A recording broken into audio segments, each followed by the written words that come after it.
Bank of Maharashtra employees union Aurangabad Solapur युनिटतर्फे महिला दिन साजरा करण्यात आला। यावेळी प्रमुख पाहुणे म्हणून डॉक्टर अस्मिता बालगावकर उपस्थित होत्या। त्यांनी आपल्या मनोगतात महिलांची सुरक्षितता, त्यांचे सक्षमीकरण या विषयावर प्रबोधन केले। आजच्या विज्ञान आणि तंत्रज्ञानाच्या युगात महिलांनी सजगपणे, जागृतपणे सामोरे जावे असा सल्लाही दिला। आजच्या तंत्रज्ञानाच्या या दुनियेत आपल्याला रोजंदिनी हा जीवनाचा भाग झाला आहे। त्याचबरोबर आपली सुरक्षितता जपण्यासाठी विविध शॉपिंग ॲपवरून आपण प्रोडक्ट खरेदी करतो, जसे stunt gun, paper spray, alarm kitchen, card knife यांसारखे खूपसे प्रोडक्ट आपण शॉपिंग ॲपमधून खरेदी करू शकतो आणि त्याचा आपल्या जीवनात वापर देखील करू शकतो। याने कोणत्याही प्रकारची इजा होत नाही, पण वेळप्रसंगी आपल्याला त्याचा खूप फायदा होतो। आपण आपल्या बँकेची कामे सांभाळून त्याचबरोबर आपल्या घराचेही प्रतिनिधित्व करतच असतो।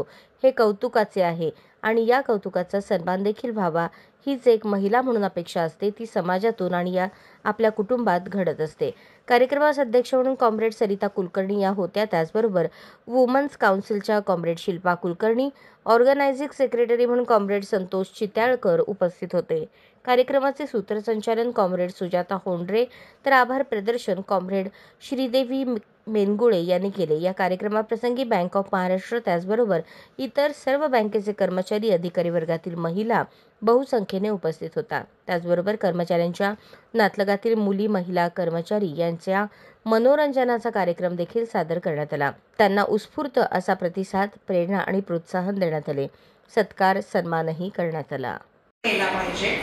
अजून एक विशेष म्हणजे सांगायची गोष्ट, आता मी जे सगळे प्रोडक्ट्स सांगितले, हे सगळे प्रोडक्ट्स तुम्ही अगदी रेल्वे स्टेशनवर, एअरपोर्टवरती, मॉलमध्ये घेऊन जाऊ शकता।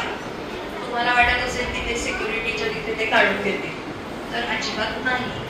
हे प्रोडक्ट्स तुम्ही स्वतःच्या जवळ बाळगू शकता। बऱ्याचदा तर ते लोकांना कळतही नाही की ते सेफ्टी प्रोडक्ट्स। अशाच नवनवीन अपडेट्ससाठी जनता राज्य न्यूज चॅनलला सबस्क्राईब करा, लाईक करा आणि शेअर करायला विसरू नका।